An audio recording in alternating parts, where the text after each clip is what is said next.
जो आके बेनती कमांडूंगा अगली कार्रवाई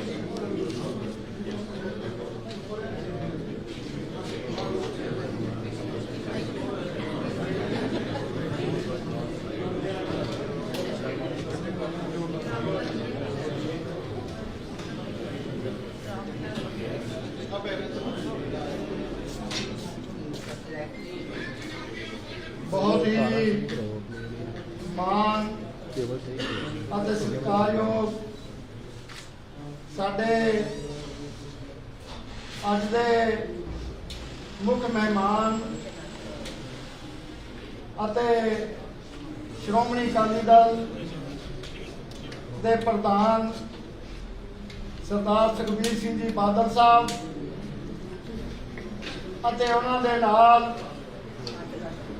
सरदार प्रेम सिंह जी चंदू माजरा साहब,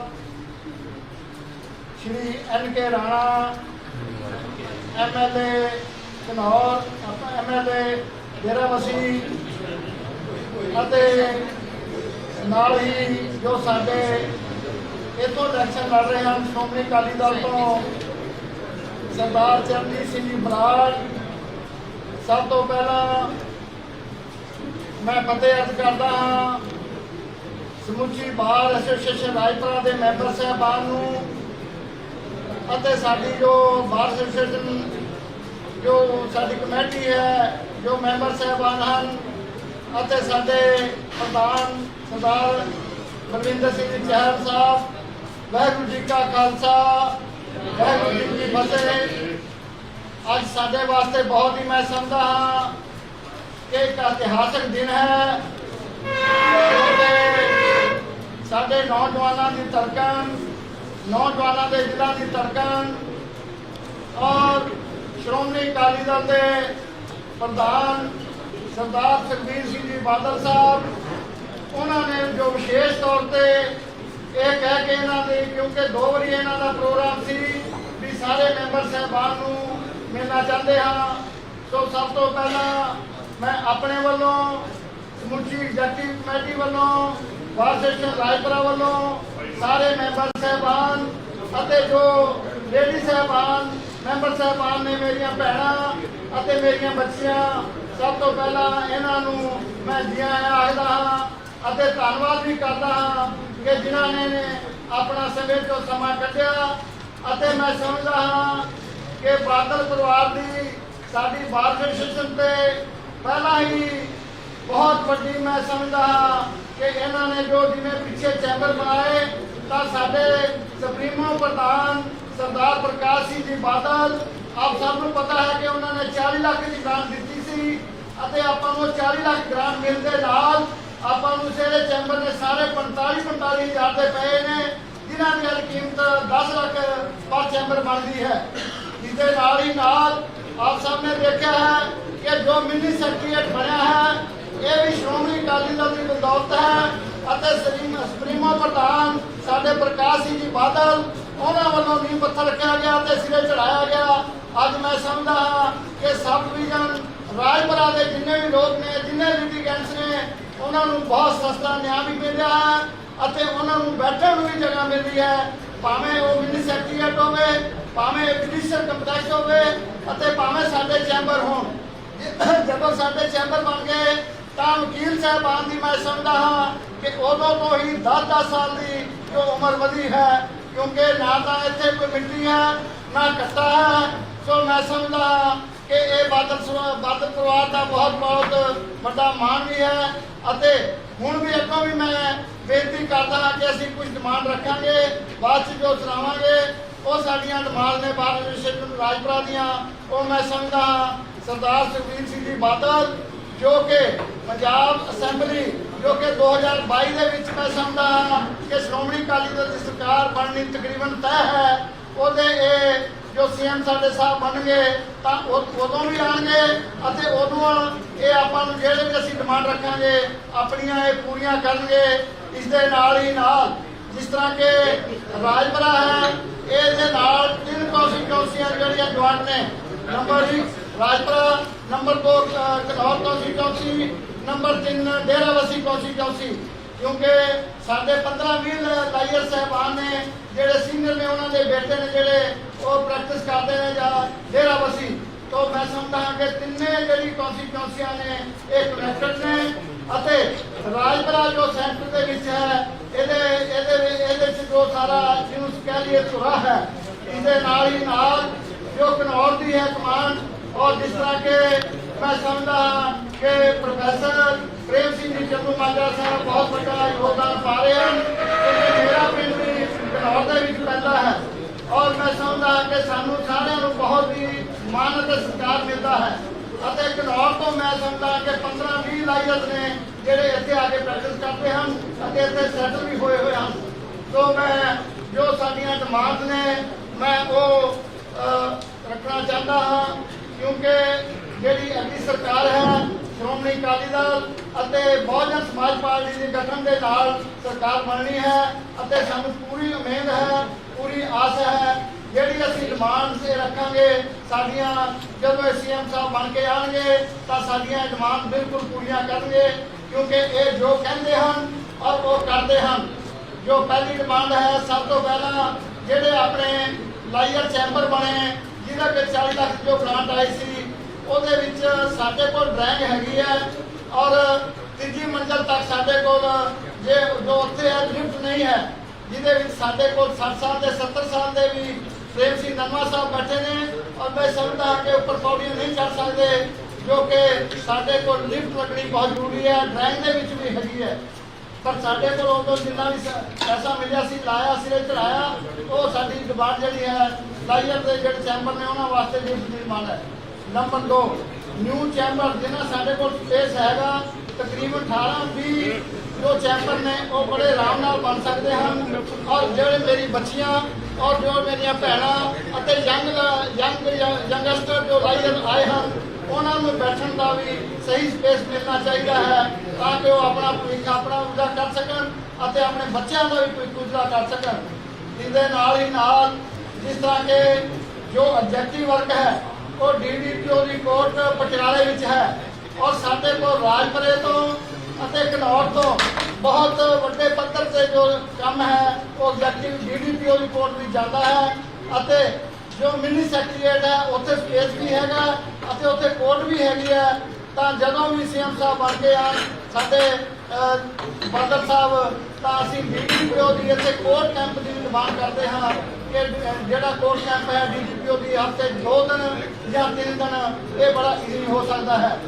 इसके नाल ही नाल साढ़े को जो ABC कैंप कोर्ट भी राजपुरे वास्ते बड़े ईजी हो सकती है, क्योंकि मिनी सैक्रेटरीएट के जो जिन्ने भी चैंबर हैं और जिन्ना भी स्पेस है बैठने का स्पेस है कोर्ट का स्पेस है, तो ADC जो कोर्ट कैंप है वो भी हफ्ते 2 दिन लग सकती है, क्योंकि असी उत्थे जाते हैं और साडा जिहड़ा काम है असी तकरीबन उत्थे वेले होने तो साडा उधरों कोर्ट वर्क 3 बजे शुरू होता है। जे साडा इत्थे होवे तो असी 10-11 बजे भी काम शुरू कर सकते हैं। इस वास्ते ADC कोर्ट है जो मिनी सैक्रेटरीएट दे विच ये भी बहुत साडी बहुत बड़ी डिमांड है। इसके नाल ही नाल जो कि एडिशनल स्पेस पार्किंग व्हीकल, क्योंकि साढ़े तकरीबन 200 के नेड़े लाइयर हैं और जिहदे विच सब को तकरीबन व्हीकल हैं और उन्होंने क्लब साहबान भी हैं, कोर्ट कंपलैक्स बहुत वधिया बनया हुआ, चैंबर बहुत वधिया बने हुए हैं, पर पार्किंग की जो लोड़ है बहुत वड्डी है। इस वास्ते एडिशनल स्पेस जिहड़ा पार्किंग वास्ते चाहे अंडरग्राउंड हो जाए चाहे पिछले जी जगह कोई पई है सरकार की वो पार हो के वो सानू बड़ा इजली मिल सकता है। इसके नाल ही नाल जो साडे कोल पार्किंग चल रही है ये गड्डियां जो खड़ियां हैं साडे वास्ते शैड जिहड़े हैं वो बहुत जरूरी हैं। तो ये 6 डिमांड ने जो मैं पूरा मन जो मांग करता हाँ भारत सेक्शन राजपुरा वालों कि जो साडे CM साहब जो बन के बादल साहब आन सरदार सुखबीर सिंह जी बादल साहब बन के आन और साडियां 6 डिमांडां जिहड़ियां पूरीਆਂ करन, क्योंकि सानू विशेष तौर पर जो आया सी जो तुहाडियां डिमांड ने वो साडियां दसिया जान। सिर्फ भारत सेक्शन राजपुरा की डिमांड ही नहीं सारे शहर की डिमांड ने और जो पिछले डिवेलपमेंट हुई है मैं समझता हाँ ये बादल सरकार की टाइम ही डिवेलपमेंट हुई है, उस तो बाद कोई डिवेलपमेंट नहीं हुई। कोई पैसा खर्च नहीं होया, तुहाडे सामने है। सो मैं एक बार फिर सरदार सुखबीर सिंह जी बादल साहब का इत्थे आया, इन्हां नूं जीआं भी आखदा ते धन्नवाद भी करदा हाँ। मैं हुण बेनती करदा हाँ साडे बहुत ही हरमन नेता प्रोफैसर प्रेम सिंह जी चंदूमाजरा साहब, जो कि मैं समझदा हाँ कि इतों के जगपाल ने, वो भी वकील साहबान नाल अपने विचार रखणगे। सरदार प्रेम सिंह जी चंदूमाजरा साहब।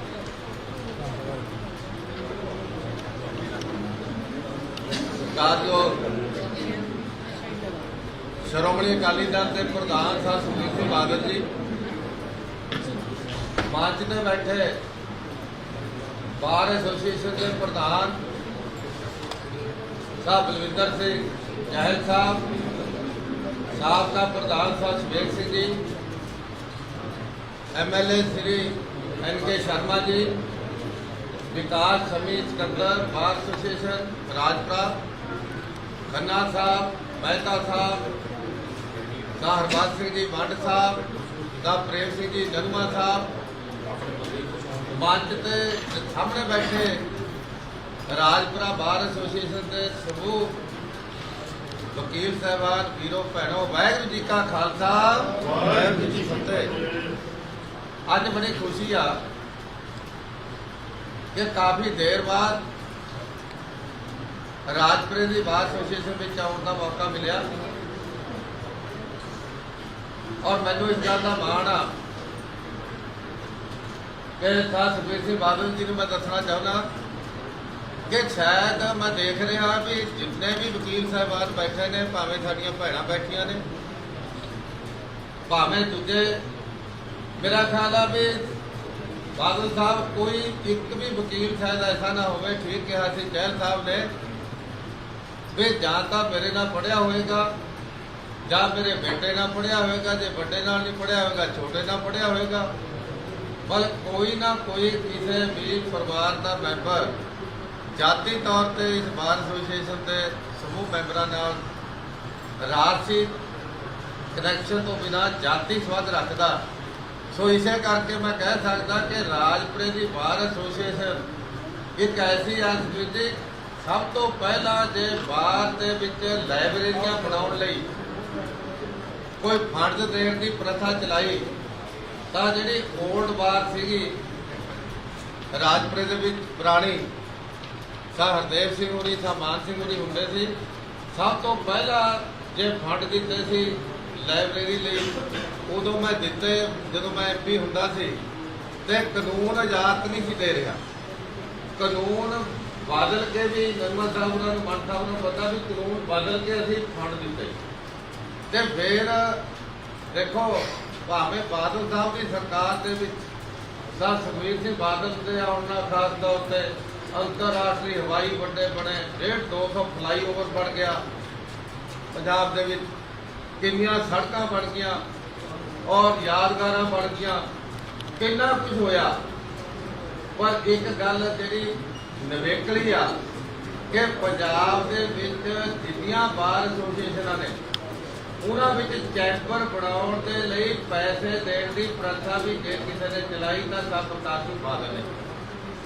और ये भी मैनूं पता भी मैं उदों भी पार्लीमेंट की चोण लड़दा सी, कानून नहीं सी इजाजत दे रहा। बादल साहब ने बकायदा स्पैशल इंतजाम करके ता कानून का रास्ता साफ कराया ता बार प्राइवेट सीगियां क्योंकि निजियां थोड़े चैंबर तुहानूं भी पता सब तो वध किहड़ा जाण सकदा, पर कानून बदल के ता भी पैसे देने की प्रथा चलाई। तो मेरा ख्याल है शायद पंजाब कोई हो ऐसी बार होगी जिहदे चैंबरां लई अकाली सरकार च पैसा ना आया हो, तो उहदे विचों 40 लाख मैनूं याद आ, तुसीं तां 30 लाख मंगिया ते जोर ला के मंगिया सी, पर बादल साहब कहते भी 30 नाल सालां ने मैनूं पता भी 40 दे तुहाडे कहण ते 10 लाख वध देता। तो इस तरह अगे तो नहीं ये हुंदा सी, छप्पर जे हुंदे सी, मैनूं पता असीं जदों पढ़दे हुंदे सी एजुकेशन करदे सी, आ लिफाफा जिहा भी आपे चकना पैंदा सी जिहड़े क्लाइंट हुंदे सी ते बाहर छाउणी अद्धे भेजण। पर पुराने वकील साहबानां नूं पता भी बहुत माड़ा हाल हुंदा सी, जिहड़े लोग आ ना लोकां नूं भी बड़ी सहूलत है, इकल्ले वकील साहबान नूं नहीं, क्योंकि लिफाफा तां क्लाइंट नूं चुका दिंदे वकील साहबान ते ਲੋਕਾਂ ਨੂੰ ਜ਼ਿਆਦਾ ਸਹੂਲਤ ਹੋਈ ਹੈ ਵਕੀਲਾਂ ਨਾਲ। ਸੋ ਇੱਕ ਨਵੀਂ ਪ੍ਰਥਾ ਅਕਾਲੀ ਰਾਜ ਦੇ ਸਮੇਂ ਜਿਹੜੀ ਚੱਲੀ ਹੈ ਚੈਂਬਰ ਬਣਾਉਣ ਦੀ, ਇਹਦੇ ਨਾਲ ਵਕੀਲ ਸਾਹਿਬਾਨ ਦਾ ਸਟੇਟਸ ਵੀ ਤੇ ਸੁਵਿਧਾ ਵੀ ਦੋਏ ਗੱਲਾਂ ਵਧੀਆਂ। ਇਸ ਗੱਲ ਤੇ ਵੀ ਸਾਨੂੰ ਬੜੀ ਖੁਸ਼ੀ ਆ ਕਿ ਪੰਜਾਬ ਦੇ ਵਕੀਲ ਜਿਹੜੇ ਨੇ ਉਹ ਅਕਾਲੀ ਸਰਕਾਰ ਨੂੰ ਹਮੇਸ਼ਾ ਯਾਦ ਰੱਖਣਗੇ। ਇਸੇ ਕਰਕੇ ਮੇਰਾ ਖਿਆਲ ਆ ਹੁਣ ਸਰਕਾਰਾਂ ਰਹੀਆਂ ਉਸ ਤੋਂ ਬਾਅਦ ਤਕਰੀਬਨ 5 ਸਾਲ ਤੁਸੀਂ ਕਦੇ ਨਾ ਪੈਸਾ ਮੰਗਿਆ ਹੋਣਾ, ਨਾ ਕੋਈ ਪੈਸਾ ਦੇਣ ਆਇਆ ਹੋਣਾ, ਜਾਂ ਦੇਣ ਆਇਆ ਨਹੀਂ ਮਿਲਾ ਤਾਂ ਫਿਰ ਮੰਗੋਗੇ ਵੀ ਕਿੱਥੋਂ? ਜੇ ਅੱਜ ਸਾਹਿਬ ਸੁਖਬੀਰ ਸਿੰਘ ਬਾਦਲ ਇੱਥੇ ਨਾ ਆਉਂਦੇ ਤੇ ਮੇਰਾ ਖਿਆਲ ਤੁਸੀਂ ਮੰਗਣਾ ਨਹੀਂ ਸੀ। ਬਹਿ ਜਾਓ ਖੰਨਾ ਸਾਹਿਬ ਕੀ ਗੱਲ। ਤੇ ਜੇ ਸਾਹਿਬ ਸੁਖਬੀਰ ਸਿੰਘ ਬਾਦਲ ਇੱਥੇ ਨਾ ਆਉਂਦੇ ਸ਼ਾਇਦ ਤੁਸੀਂ ਨਾ ਮੰਗਦੇ। ਅੱਜ ਇੱਥੇ ਆਏ ਆ, ਤੁਸੀਂ ਅਗਲੀ ਸਾਈ ਲਾਤੀ ਔਰ ਮੰਗਦਾ ਵੀ ਬੰਦਾ ਉਹਦੇ ਕੋਲੋਂ ਆ ਜੇ ਤੋਂ ਆਸ ਹੋਵੇ। ਜੇ ਤੋਂ ਆਸ ਨਾ ਹੋਵੇ ਉਹ ਤੇ ਸ਼ਾਇਦ ਮੰਗ ਜਾਵਦੀ। ਆ ਹੁਣ ਆਪਣੇ ਇੱਥੇ ਮੈਂਬਰ ਪਾਰਲੀਮੈਂਟ ਵੀ ਰਹੇ, ਹੁਣ ਵੀ ਹੈਗੇ ਨੇ ਮਹਾਰਾਣੀ ਗੁਰਮੀਤ ਕੌਰ ਜੀ, ਸੀਐਮ ਵੀ ਕੁਦਰਤੀ ਆਪਣੇ ਇੱਥੋਂ ਜ਼ਿਲ੍ਹੇ ਦੇ ਸੀ, ਹੁਣ ਚਲੋ ਨਾਲ ਗੁਆਂਢ ਦੇ ਜ਼ਿਲ੍ਹੇ ਦੇ ਬਣ ਗਏ। ਪਰ ਤੁਸੀਂ ਮੇਰਾ ਹੱਥ ਮੰਗਿਆ ਹੀ ਨਹੀਂ ਹੋਣਾ। ਪਹਿਲੀ ਗੱਲ ਤਾਂ ਆਇਆ ਨਹੀਂ ਹੋਣਾ ਕੋਈ ਤੁਹਾਡੇ ਕੋਲ, ਤੇ ਮੰਗਦੇ ਕਿੱਥੋਂ? ਤੇ ਜੇ ਆਉਂਦਾ ਵੀ ਤਾਂ ਉਹ ਦੇਣਾ ਨਹੀਂ ਹੋਣਾ। ਸੋ ਅੱਜ ਜੇ ਸਰ ਸੁਖਬੀਰ ਸਿੰਘ ਬਾਦਲ ਤੋਂ ਤੁਸੀਂ ਅਗਲੀ ਸਾਈ ਲਾਈ ਆ, ਮੈਂ ਆਉਂਦੇ ਹੀ ਪੁੱਛਿਆ ਸੀ ਮੈਂ ਕਿੰਨੇ ਕੁ ਵੱਧ ਹੋ ਗਏ? ਜ਼ਰੂਰ ਤਾਂ ਨਵੇਂ ਜੋ ਕਿ ਮੈਨੂੰ ਪੁੱਛਿਆ ਇਸ ਗੱਲ ਦੀ 33% ਰਿਜ਼ਰਵੇਸ਼ਨ ਮੰਗਦੇ ਆਪਾਂ ਹੁਕਮਨ ਲਈ। ਇੱਥੇ ਤਾਂ ਵਕੀਲ ਸਾਹਿਬਾਨ ਸਾਡੀਆਂ ਭੈਣਾਂ ਮੇਰਾ 33% ਤੋਂ ਵੱਧ ਬੈਠੇ। ਤੇ ਇਹ ਜਿਹੜੇ ਨਵੇਂ ਵਕੀਲ ਆਏ ਨੇ ਤੇ ਉਹਨਾਂ ਲਈ ਹੁਣ ਅੱਗੇ ਨੂੰ ਚੈਂਬਰਾਂ ਦੀ ਲੋੜ ਆ। ਤੇ ਜਿਵੇਂ ਸਾਡੇ ਐਡਵੋਕੇਟ ਸਾਹਿਬ ਸਰ ਸੁਵੇਗ ਸਿੰਘ, ਸਾਨੂੰ ਮਾਣ ਹੈ ਇਸ ਗੱਲ ਦਾ ਕਿ ਤੁਹਾਡੀ ਬਾਤ ਦੇ ਵਿੱਚ ਇਸ ਤਰ੍ਹਾਂ ਦੇ ਲੋਕ ਨੇ, ਇਸ ਤਰ੍ਹਾਂ ਦੇ ਵਕੀਲ ਨੇ, ਕੇਵਲ ਆਪਣੇ ਵਕੀਲ ਪੇਸ਼ੇ ਨਾਲ ਨਹੀਂ, ਸਮਾਜ ਦੀਆਂ ਸਮੱਸਿਆਵਾਂ ਨਾਲ ਵੀ ਸਿਰਜਦੇ ਨੇ, ਸਮਾਜ ਦੀਆਂ ਜਿਹੜੀਆਂ ਮੁਸ਼ਕਲਾਂ ਨੇ ਉਹਨਾਂ ਲਈ ਵੀ ਖੜਦੇ ਨੇ, ਔਰ ਧਾਰਮਿਕ ਸਮਾਜਿਕ ਖੇਤਰ ਦੇ ਵਿੱਚ ਵੀ ਅੱਗੇ ਹੋ ਕੇ ਕੰਮ ਕਰਦੇ ਨੇ। ਉਹਨਾਂ ਵਿੱਚੋਂ ਸਰ ਸੁਵੇਗ ਸਿੰਘ ਹੋਰੀ, ਚਹਿਲ ਸਾਹਿਬ ਹੋਰੀ, ਮੱਠ ਸਾਹਿਬ ਹੋਰੀ, ਤੁਸੀਂ ਸਾਰੇ ਸਹਿਯੋਗ ਦਿੰਦੇ। ਸੋ ਮੈਨੂੰ ਇਸ ਗੱਲ ਦੀ ਵੀ ਖੁਸ਼ੀ ਆ ਕਿ ਰਾਜਪੁਰੇ ਦੀ ਬਾਰ ਕੋਸ਼ਿਸ਼ ਜਿਹੜੀ ਕਹਿੰਦੀ ਆ, ਜਿਹੜੀ 3 ਹਲਕਿਆਂ ਨਾਲ ਕਨੈਕਟਡ ਆ, ਘਨੌਰ, ਡੇਰਾਬੱਸੀ ਤੇ ਰਾਜਪੁਰਾ, 3 ਹਲਕਿਆਂ ਦੀ ਹੱਬ ਆ। ਸੋ ਇਸ ਕਰਕੇ ਮੈਂ ਵਿਸ਼ਵਾਸ ਨਾਲ ਕਹਿ ਸਕਦਾ, ਆਸ ਨਾਲ ਕਹਿ ਸਕਦਾ, ਤੁਹਾਡੇ ਪ੍ਰਧਾਨ ਚਹਿਲ ਸਾਹਿਬ ਨੇ ਆਪਣੇ ਮੂੰਹ ਤੋਂ ਕਹਿਤਾ, ਨਾਲੇ ਵਕੀਲ ਜਿਹੜੀ ਗੱਲ ਕਹਿੰਦੇ ਫਿਰ ਉਹਦੇ ਡਟ ਕੇ ਖੜਦੇ ਨੇ, ਵਕੀਲ ਦਾ ਕਿਹਾ ਤਾਂ ਕਾਨੂੰਨੇ ਬਣ ਜਾਂਦਾ। ਇਹਨਾਂ ਨੇ ਹੁਣ ਕਹਿਤਾ ਵੀ ਸਰ ਸੁਖਬੀਰ ਸਿੰਘ ਬਾਦਲ ਨੇ ਅਗਲਾ ਮੁੱਖ ਮੰਤਰੀ ਬਣਨਾ, ਕਹਿਤਾ ਕਿ ਨਹੀਂ? ਤੇ ਹੁਣ ਮੈਂ ਤੁਹਾਨੂੰ ਤੁਹਾਡੇ ਵੱਲੋਂ ਜ਼ਰੂਰ ਸਰ ਸੁਖਬੀਰ ਸਿੰਘ ਬਾਦਲ ਹੋਰਾਂ ਨੂੰ ਕਹਾਂਗਾ ਕਿ ਬਾਦਲ ਸਾਹਿਬ ਨੇ ਤਾਂ 40 ਲੱਖ ਦਿੱਤਾ ਤੇ ਤੁਸੀਂ ਦੁੱਗਣੇ ਕਰ ਦਿਓ ਉਹਨਾਂ ਦੇ, ਤੇ ਤਾਂ ਕਿ ਚੈਂਬਰ ਜਿਹੜੇ ਨੇ ਰਾਜਪੁਰੇ ਦੇ 3 ਹਲਕਿਆਂ ਨਾਲ ਸੰਬੰਧਿਤ ਨਾਲ ਤੇ ਲੋਕਾਂ ਨੂੰ ਵੀ ਖੁਸ਼ੀ ਹੋਏਗੀ। ਸਾਡੇ ਸੁਰਿੰਦਰ ਵੀ ਬੈਠੇ ਨੇ, ਕਿਸਾਨਾਂ ਦੀ ਅਗਵਾਈ ਕਰਦੇ ਨੇ, ਇਹ ਤਾਂ ਕਿ ਲੋਕਾਂ ਨੂੰ ਵੀ ਦਾ ਫਾਇਦਾ ਹੋਏਗਾ ਤੇ ਵਕੀਲ ਸਾਹਿਬਾਨ ਨੂੰ ਵੀ ਫਾਇਦਾ ਹੋਏਗਾ। ਕਿਉਂਕਿ ਅੱਜ ਇਹ ਸੱਚੀ ਗੱਲ, ਮੈਂ ਰਾਜਸੀ ਗੱਲ ਨਹੀਂ ਕਰਦਾ, ਮੈਂ ਪ੍ਰੈਕਟੀਕਲ ਗੱਲ ਕਰਦਾ। ਅੱਜ ਪੰਜਾਬ ਦੇ ਵਿੱਚ ਇੱਕ ਐਸਾ ਵਾਤਾਵਰਨ ਹੋਇਆ ਕਿ ਜਿਨ੍ਹਾਂ ਨੂੰ ਰਾਜ ਭਾਗ ਸੰਭਾਲਿਆ, ਜਿਨ੍ਹਾਂ ਨੂੰ ਲੋਕਾਂ ਨੇ ਆਸ ਵਿਸ਼ਵਾਸ ਕਰਕੇ ਸ਼ਕਤੀ ਦਿੱਤੀ, ਉਹ ਤਾਂ ਅੱਜ ਜੁਡੋ ਜੁਡੀ ਹੋ ਰਹੇ ਨੇ, ਉਹ ਤਾਂ ਆਪਸ ਵਿੱਚ ਲੜਾਈ ਲੜੀ ਜਾ ਰਹੇ ਨੇ, ਉਹ ਤਾਂ ਕੁਰਸੀ ਯੁੱਧ ਵਿੱਚ ਉਲਝੇ ਹੋਏ ਨੇ। ਉਹਨਾਂ ਨੂੰ ਕੋਈ ਫਿਕਰੇ ਹੈ ਨਹੀਂ ਕਿੱਥੇ ਚੈਂਬਰ ਬਣਨੇ ਨੇ, ਕਿੱਥੇ ਸੜਕਾਂ ਬਣਨੀਆਂ ਨੇ, ਕਿੱਥੇ ਕੋਈ ਝੋਨਾ ਮੰਡੀਆਂ 'ਚ ਰੋਂਦਾ। ਉਹਨਾਂ ਨੂੰ ਇੱਕੋ ਫਿਕਰ ਆ ਆਪਣੀ ਆਪਣੀ ਕੁਰਸੀ ਬਚਾਉਣ ਦਾ। ਇਹ ਤੋਂ ਵੱਧ ਕਿਸਮਤੀ ਕਿਸੇ ਸੂਬੇ ਦੀ ਕੀ ਹੋ ਸਕਦੀ ਹੈ ਜਦੋਂ ਰਾਜ ਕਰ ਰਹੀ ਧਿਰ ਲਗਾਤਾਰ 1 ਸਾਲ ਸਿੱਧੇ ਰੂਪ ਦੇ ਵਿੱਚ ਇੰਡੀਆ ਤਾਂ ਮਿਹਣੋ ਮਿਹਣੀ ਜਠਾਣੀ ਦਰਾਣੀ ਨਹੀਂ ਹੁੰਦੀਆਂ ਦੇਖੀਆਂ ਜਿੰਨੀਆਂ ਆਪਣਾ ਕਾਂਗਰਸ ਦਾ ਪ੍ਰਧਾਨ ਤੇ ਮੁੱਖ ਮੰਤਰੀ ਹੁੰਦੇ ਰਹੇ ਪਿਛਲੇ ਸਾਲ, ਮੈਂ ਰਿਕਾਰਡ ਹੀ ਤੋੜਤਾ। ਸੋ ਇਸ ਕਰਕੇ ਜਿਹੜੇ ਮੁੱਖ ਵਿਰੋਧੀ ਪਾਰਟੀ ਦੇ ਤੌਰ ਤੇ ਲੋਕਾਂ ਨੇ ਸੇਵਾ ਦੇਈ, ਉਹ ਆਪਸ ਵਿੱਚ ਉਲਝ ਗਈ। ਹੁਣ ਉਹਨਾਂ ਨੂੰ ਮਤਲਬ ਜਿਹੜੀ ਗੱਡੀ ਦਾ ਡਰਾਈਵਰ ਹੈ ਨਹੀਂ, ਉਹ ਗੱਡੀ 'ਚ ਕੌਣ ਚੜ੍ਹੇਗਾ ਜੀ? ਮਤਲਬ ਜਿਹੜੀ ਮੁੱਖ ਧਿਰ ਹੋਵੇ ਵਿਰੋਧੀ ਧਿਰ ਦੇ ਤੌਰ ਤੇ, ਜਿਹਨੂੰ ਅਗਵਾਈ ਕਰਨ ਵਾਲਾ ਜਾਂ ਕੋਈ ਮਿਲੇ, ਉਹ ਲੋਕਾਂ ਦੀ ਕਿਵੇਂ ਸੇਵਾ ਕਰ ਸਕਦੀ ਹੈ? ਸੋ ਇਸ ਕਰਕੇ ਜੇ ਅੱਜ ਅਸੀਂ ਬਿਨਾਂ ਰਾਜਸੀ ਨਜ਼ਰੀਏ ਤੋਂ ਪ੍ਰੈਕਟੀਕਲ ਤੌਰ ਤੇ ਇਮਾਨਦਾਰੀ ਨਾਲ ਦੇਖੀਏ, ਜੇ ਅੱਜ ਪੰਜਾਬ ਦੇ ਵਿੱਚ ਕੋਈ ਲੋਕਾਂ ਨੂੰ ਆਸ ਵਿਸ਼ਵਾਸ ਆ, ਜਾਂ ਇਹ ਕਹਿ ਲਓ ਜੇ ਪੰਜਾਬ ਦੇ ਲੋਕਾਂ ਦੀ ਕੋਈ ਗੱਲ ਕਰ ਸਕਦਾ, ਪੰਜਾਬ ਦੀ ਕੋਈ ਅਗਵਾਈ ਕਰ ਸਕਦਾ, ਪੰਜਾਬ ਦੇ ਦੁੱਖੜੇ ਦੂਰ ਕਰ ਸਕਦਾ, ਤਾਂ ਕੇਵਲ ਤੇ ਕੇਵਲ ਸ਼੍ਰੋਮਣੀ ਅਕਾਲੀ ਦਲ। ਔਰ ਇੱਕ ਹੋਰ ਵੱਡੀ ਗੱਲ ਆ, ਵੀ ਸ਼੍ਰੋਮਣੀ ਅਕਾਲੀ ਦਲ ਵਿੱਚ ਕਲੈਰਿਟੀ ਆ। ਇੱਕ ਤਾਂ ਕੰਮ ਕਰਨ ਦੀ ਕਲੈਰਿਟੀ ਆ ਵੀ ਜਿਹੜਾ ਕੰਮ ਕਰਨਾ ਉਹ ਸਪਸ਼ਟ ਆ, ਉਹਦਾ ਜ਼ਿਕਰ ਤਾਂ ਸੁਖਬੀਰ ਸਿੰਘ ਬਾਦਲ ਨੂੰ ਆਪ ਕਰਨਗੇ। ਮੈਂ ਉੱਧਰ ਨਾ ਜਾਣਾ, ਸਮਾਂ ਬਹੁਤ, ਕਿਉਂਕਿ ਵਕੀਲਾਂ ਦਾ ਤਾਂ ਸਮਾਂ ਵੈਸੇ ਲੈਣਾ ਨਹੀਂ ਚਾਹੀਦਾ। ਸਾਡੇ ਇੱਕ ਕਵੀ ਹੁੰਦਾ ਸੀ, ਹੁਣ ਵੀ ਹੈਗਾ ਬਠਿੰਡੇ ਆ, ਰਾਜਪੁਰੇ ਦਾ ਆਪਣਾ ਫਾਟਕ ਬਹੁਤ ਬੰਦ ਰਹਿੰਦਾ ਹੁੰਦਾ। ਉਹ ਕਹਿੰਦਾ ਰਾਜਪੁਰੇ ਦਾ ਫਾਟਕ ਤੇ ਵਕੀਲ ਦਾ ਬਟੂਆ ਕਹਿੰਦਾ ਕਦੇ ਕਦੇ ਖੁੱਲਦੇ ਆ। ਸੋ ਅੱਜ ਵਕੀਲ ਸਾਹਿਬਾਨ ਨੇ ਸਮਾਂ ਵੀ ਕੱਢਿਆ, ਬਿਨਾਂ ਫੀਸ ਤੋਂ ਡਾਕਟਰ, ਬਿਨਾਂ ਫੀਸ ਤੋਂ ਵਕੀਲ ਸਾਹਿਬਾਨ, ਪ੍ਰੋਫੈਸਰ ਤਾਂ ਪੜ੍ਹਾ ਦਿੰਦੇ ਆ। ਫਿਰ ਵੀ ਵਕੀਲ ਤੇ ਪ੍ਰੋਫੈਸਰ ਆਮ ਤੌਰ ਤੇ ਪ੍ਰੋਫੈਸ਼ਨ ਐਸਾ ਕਿ ਫੀਸ ਦੇਣੀ ਪੈਣੀ ਆ। ਅੱਜ ਇੰਨਾ ਸਮਾਂ ਵਕੀਲ ਸਾਹਿਬਾਨ ਦਾ ਆਪਣੇ ਰੁਝੇਵੇਂ ਛੱਡ ਕੇ, ਕੰਮ ਛੱਡ ਕੇ, ਜ਼ਰੂਰੀ ਕੇਸ ਪਿੱਛੇ ਰੱਖ ਕੇ ਕੇਵਲ ਸਾਥ ਸੁਖਬੀਰ ਸਿੰਘ ਬਾਦਲ ਦੇ ਵਿਚਾਰ ਸੁਣਨ ਲਈ ਆਉਣਾ, ਸਮਾਂ ਕੱਢਣਾ, ਇਹ ਮੈਂ ਸਮਝਦਾ ਬਹੁਤ ਵੱਡਾ ਤੁਹਾਡਾ ਧੰਨਵਾਦ ਆ ਔਰ ਖੁਸ਼ੀ ਦੀ ਗੱਲ ਆ। ਔਰ ਮੈਂ ਮਹਿਸੂਸ ਕਰਦਾ ਕਿ ਅੱਜ ਜਿਸ ਤਰ੍ਹਾਂ ਤੁਸੀਂ ਮਾਣ ਸਤਿਕਾਰ ਸ਼੍ਰੋਮਣੀ ਅਕਾਲੀ ਦਲ ਦੇ ਪ੍ਰਧਾਨ ਨੂੰ ਦਿੱਤਾ, ਜੋ ਕਿ ਵਕੀਲ ਸਾਹਿਬਾਨ ਇੱਕ ਐਸੇ ਨੇ ਕਿ ਓਪੀਨੀਅਨ ਮੇਕਰ ਨੇ, ਵਕੀਲ ਸਾਹਿਬਾਨ ਇੱਕ ਐਸੇ ਨੇ ਜਿਹੜੇ ਦਲੀਲ ਨਾਲ ਕਿਸੇ ਗੱਲ ਨੂੰ ਜਚਾ ਸਕਦੇ ਨੇ, ਵਕੀਲ ਸਾਹਿਬਾਨ ਇੱਕ ਐਸੇ ਨੇ ਜਿਹੜੇ ਲੋਕਾਂ ਦਾ ਮਾਈਂਡ ਸੈੱਟ ਕਰ ਸਕਦੇ ਨੇ। ਸੋ ਮੈਂ ਮਹਿਸੂਸ ਕਰਦਾ ਕਿ ਤੁਸੀਂ ਆਪਣੀ ਜਿਹੜੀ ਲਿਆਕਤ ਆ, ਤੁਸੀਂ ਆਪਣੀ ਜਿਹੜੀ ਬੁੱਧੀ ਆ, ਤੁਸੀਂ ਇੱਕ ਆਪਣਾ ਪ੍ਰੋਫੈਸ਼ਨਲ ਅਪਰੋਚ ਵੀ ਆ ਜਿਹੜੀ, ਉਹਦੇ ਨਾਲ ਜ਼ਰੂਰੀ ਆ ਸੱਚਮੁੱਚ ਹੀ ਲਾਜ਼ਮੀ ਤੌਰ ਤੇ ਅੱਜ ਦੇ ਹਾਲਾਤਾਂ ਦੇ ਮੁਤਾਬਕ ਜਦੋਂ ਕਿਤੇ ਦਲੀਲ ਦਵੋਗੇ, ਜਦੋਂ ਕਿਤੇ ਬਹਿਸ ਕਰੋਗੇ, ਜਦੋਂ ਕਿਤੇ ਲੋਕਾਂ ਜਾਓਗੇ ਤਾਂ ਲਾਜ਼ਮੀ ਤੌਰ ਤੇ ਤੁਸੀਂ ਇਹੀ ਮਹਿਸੂਸ ਕਰਾਓਗੇ ਕਿ ਜੇ ਪੰਜਾਬ ਦਾ ਕੋਈ ਬੰਨਾ ਕਿਸੇ ਪਾਸੇ ਲੱਗ ਸਕਦਾ, ਜੇ ਪੰਜਾਬ ਦਾ ਕੋਈ ਸਵਾਰ ਸਕਦਾ, ਪੰਜਾਬ ਦੇ ਕੋਈ ਕੰਮ ਆ ਸਕਦਾ, ਪੰਜਾਬ ਦੀ ਜਿਹੜੀ ਲੀਹੋਂ ਲੱਥੀ ਗੱਡੀ ਆ ਜੇ ਉਹਨੂੰ ਮੁੜ ਕੇ ਲੀਹ ਤੇ ਲਿਆ ਸਕਦਾ ਤਾਂ ਕੇਵਲ ਤੇ ਕੇਵਲ ਸ਼੍ਰੋਮਣੀ ਅਕਾਲੀ ਦਲ ਲਿਆ ਸਕਦਾ। ਤੇ ਸ਼੍ਰੋਮਣੀ ਅਕਾਲੀ ਦਲ ਦੇ ਪ੍ਰਧਾਨ ਸਾਹਿਬ ਸੁਖਬੀਰ ਸਿੰਘ ਬਾਦਲ ਜੀ ਅੱਜ ਉਚੇਚੇ ਤੌਰ ਤੇ ਤੁਹਾਡੇ ਕੋਲ ਆਏ ਨੇ ਤੇ ਤੁਸੀਂ ਜਿਹੜਾ ਮਾਣ ਸਤਿਕਾਰ ਦਿੱਤਾ ਉਹਦੇ ਨਾਲ ਮੈਂ ਸਮਝਦਾ ਹੋਰ ਵੀ ਸਾਹਿਬ ਸੁਖਬੀਰ ਸਿੰਘ ਬਾਦਲ ਉਹਨਾਂ ਨੂੰ ਇੱਕ ਵਿਸ਼ਵਾਸ ਵਧੇਗਾ। ਮੈਂ ਕਹਿ ਸਕਦਾ ਕਿ ਇੱਕੋ ਪਾਰਟੀ ਆ, ਇੱਕੋ ਪਾਰਟੀ ਦਾ ਪ੍ਰਧਾਨ ਆ ਜਿਹਨੇ ਪੰਜਾਬ ਦੇ ਸਾਰੇ ਸ਼ਹਿਰਾਂ 'ਚ ਗੇੜਾ ਕੱਢਤਾ। ਹਾਲਾਂਕਿ ਕਈ ਰੀਕੇ ਵੀ ਖੜੇ ਕੀਤੇ ਗਏ, ਹਾਲਾਂਕਿ ਕਈ ਰੁਕਾਵਟਾਂ ਕਰਨ ਦੀ ਕੋਸ਼ਿਸ਼ ਵੀ ਕੀਤੀ ਗਈ, ਪਰ ਉਹਦੇ ਬਾਵਜੂਦ ਵੀ ਪੰਜਾਬੀਆਂ ਨੂੰ ਪੰਜਾਬ ਦੀ ਗੱਲ ਕਹਿਣ ਲਈ, ਪੰਜਾਬੀਆਂ ਨੂੰ ਪੰਜਾਬ ਦਾ ਸੁਨੇਹਾ ਦੇਣ ਲਈ, ਪੰਜਾਬੀਆਂ ਦੇ ਵਿਹੜੇ ਵਿੱਚ ਜਾ ਕੇ, ਪੰਜਾਬੀਆਂ ਦੇ ਘਰਾਂ ਵਿੱਚ ਜਾ ਕੇ, ਪੰਜਾਬੀਆਂ ਨੂੰ ਅਹਿਸਾਸ ਕਰਾ ਕੇ ਇਹ ਤੁਹਾਡਾ ਕੋਈ ਮਾਲੀ ਵਰਗ ਹੈ ਤੇ ਉਹ ਅਹਿਸਾਸ ਕਰਾਉਣ ਲਈ ਸਾਰੇ ਪੰਜਾਬ ਦੇ ਸ਼ਹਿਰਾਂ ਵਿੱਚ ਰਾਉਂਡ ਲਾ ਰਹੇ ਨੇ।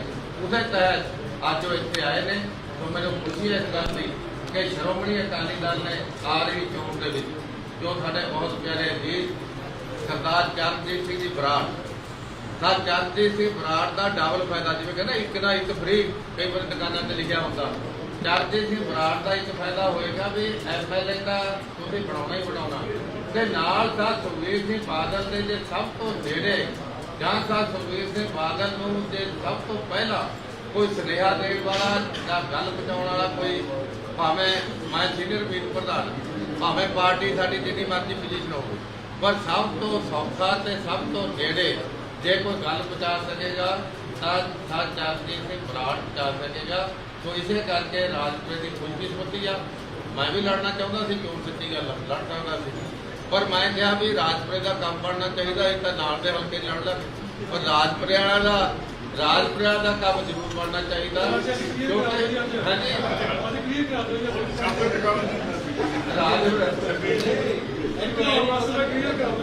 ਨਾਲ ਦਾ ਮੁਹਾਲੀ ਨਹੀਂ ਹੈਗਾ ਨਾਲ ਮੇਰਾ ਮਤਲਬ ਮੈਂ ਨਾਲ ਦੀ ਗੱਲ ਕੱਢਣਾ ਇਹੀ ਹੈ ਜੀ, ਕੋਈ ਨਹੀਂ ਕਰ ਸਕਦਾ। ਸਹੀ ਗੱਲ ਹੈ। ਦੇਖੋ ਚਲੋ ਇੰਨੀ ਗੱਲ ਤਾਂ ਵਕੀਲ ਸਾਹਿਬ ਥੋੜੀ ਮੰਨੇ ਜਾਣੀ। ਮੈਂ ਦੇਖ ਰਿਹਾ ਸੀ ਦੇਖੋ ਅੰਦਮਰਾ ਸਰ ਪਹਿਲੀ ਵਾਰ ਆਇਆ ਮੀਟਿੰਗ ਨਹੀਂ, ਮੈਂ ਤਾਂ ਕਦੇ ਮੀਟਿੰਗ ਛੱਡੀ ਹੋਈ ਹੈ।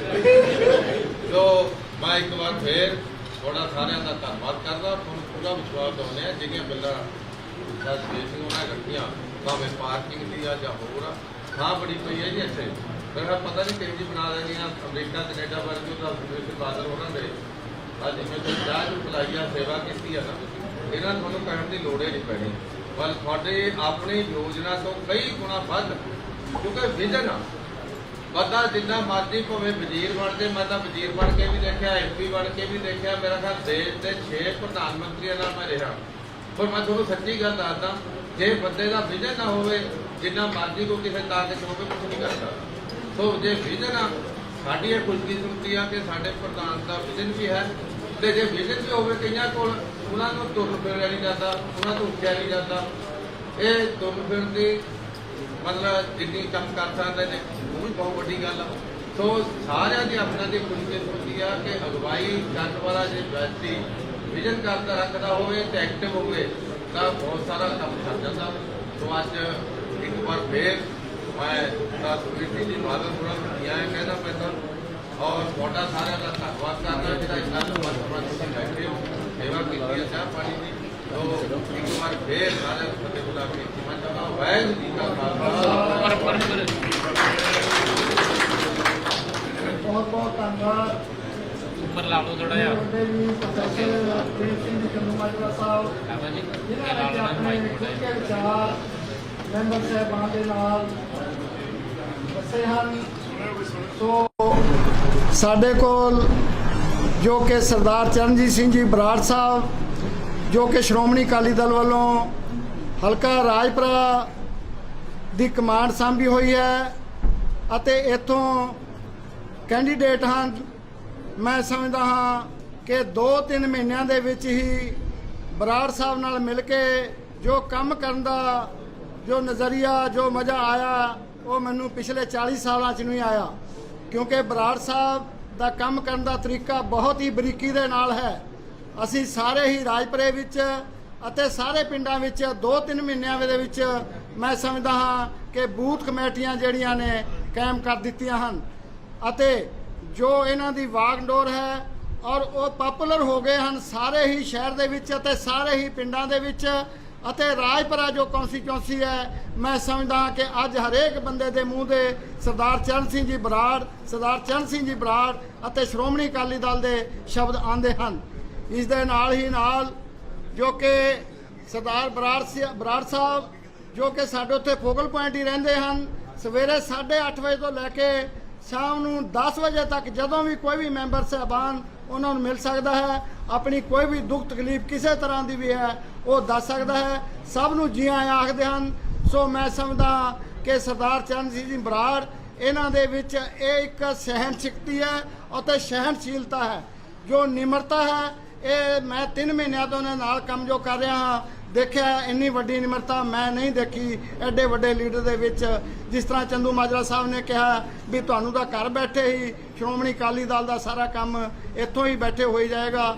ਸੋ ਮੈਂ ਸਰਦਾਰ ਚਰਨਜੀਤ ਸਿੰਘ ਜੀ ਬਰਾੜ ਸਾਹਿਬ ਨੂੰ ਬੇਨਤੀ ਕਰਦਾ ਹਾਂ ਕਿ ਉਹ ਆਪਣੇ ਵਿਚਾਰ ਰੱਖਣ। ਸਰਦਾਰ ਚਰਨ ਸਿੰਘ ਜੀ ਬਰਾੜ ਸਾਡੇ ਇਸ ਹਲਕੇ ਦੇ ਜੋ ਕਮਾਂਡ ਵੀ ਸਾਂਭ ਰਹੇ ਹਨ ਅਤੇ ਜੋ ਸਾਡੇ ਸ਼੍ਰੋਮਣੀ ਅਕਾਲੀ ਦਲ ਵੱਲੋਂ ਉਮੀਦਵਾਰ ਹਨ।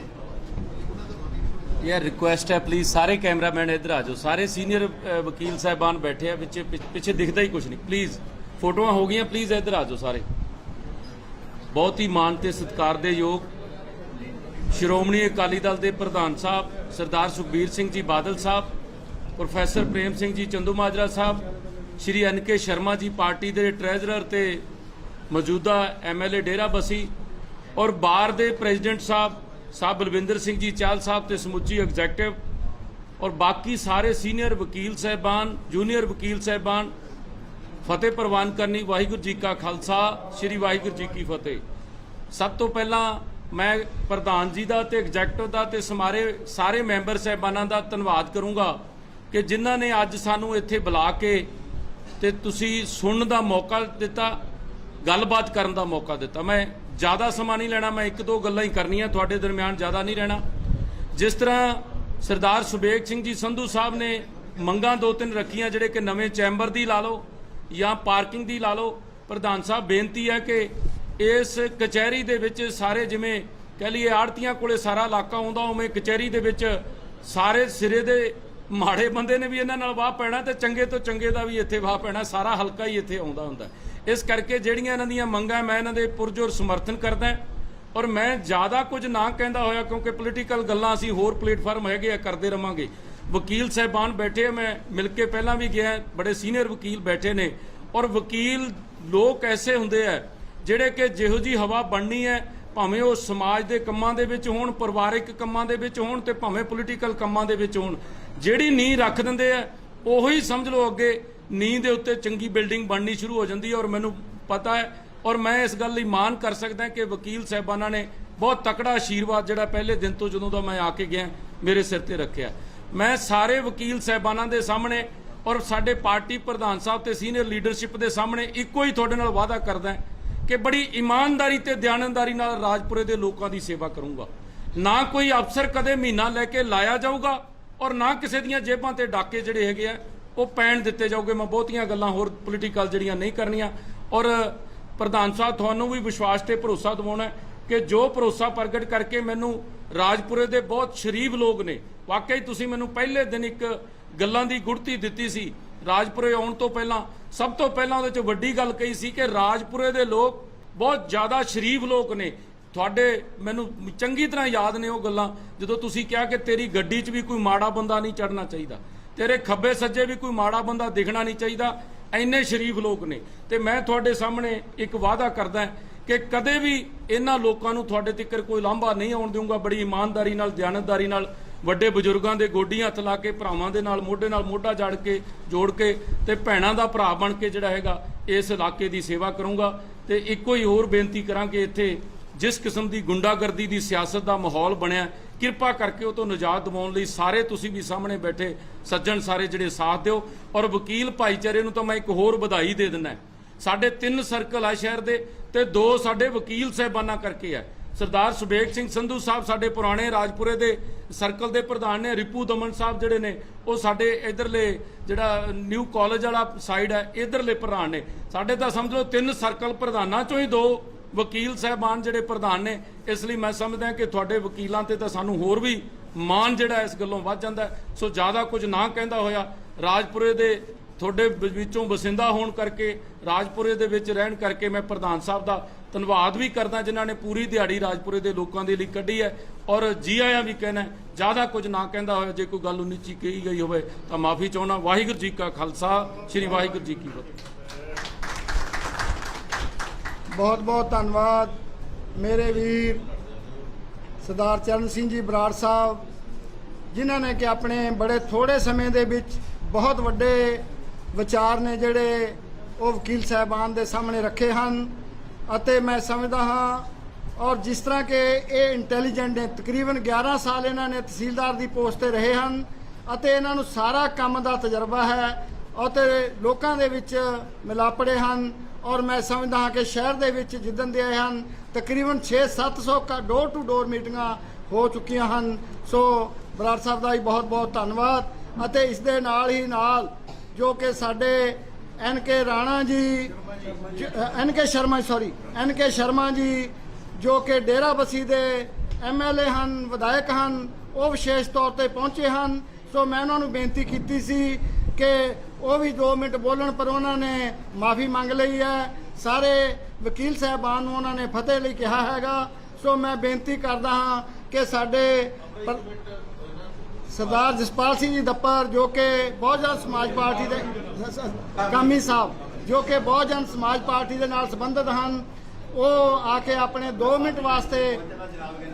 ਮਿੰਟ ਵਾਸਤੇ ਆਪਣੇ ਵਿਚਾਰ ਰੱਖਣਗੇ। ਕਿਉਂਕਿ ਜੋ ਇਹ ਗਠਬੰਧਨ ਹੈ BSP ਦਾ ਅਤੇ ਜਿਹੜਾ ਇਹ ਸ਼੍ਰੋਮਣੀ ਅਕਾਲੀ ਦਲ ਦਾ ਹੈ, ਪਹਿਲਾਂ ਵੀ ਹੈ ਤੇ ਹੁਣ ਵੀ ਹੈ।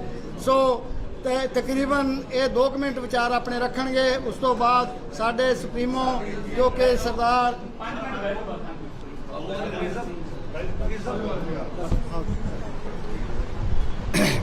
ਵਾਹਿਗੁਰੂ ਜੀ ਕਾ ਖਾਲਸਾ, ਸ੍ਰੀ ਵਾਹਿਗੁਰੂ ਜੀ ਕੀ ਫਤਿਹ।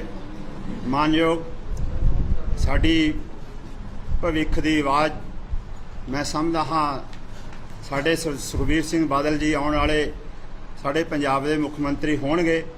ਕਿਉਂਕਿ ਮੈਂ ਬਹੁਜਨ ਸਮਾਜ ਪਾਰਟੀ ਦਾ ਇੱਕ ਨੁਮਾਇੰਦਾ, ਹਲਕਾ ਘਨੌਰ ਤੋਂ ਮੈਂ ਕਾਂਗਰਸ ਦੇ ਖਿਲਾਫ ਇਲੈਕਸ਼ਨ ਲੜੀ ਸੀ। ਸਾਥੀਓ, ਇਹ ਸਮੇਂ ਦੀ ਗੱਲ ਹੁੰਦੀ ਹੈ। ਅਸੀਂ ਗਰੀਬ ਪਰਿਵਾਰਾਂ ਦੇ ਜ਼ਰੂਰ ਹਾਂ, ਲੇਕਿਨ ਗਰੀਬ ਸੋਚਦੇ ਨਹੀਂ ਹੈ।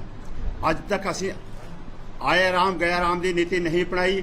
ਅੱਜ ਵੀ ਬਹੁਜਨ ਸਮਾਜ ਪਾਰਟੀ ਦੇ ਨਾਲ ਹੈ। ਬਹੁਜਨ ਸਮਾਜ ਪਾਰਟੀ ਸੁਖਬੀਰ ਸਿੰਘ ਬਾਦਲ ਨਾਲ ਹੈ।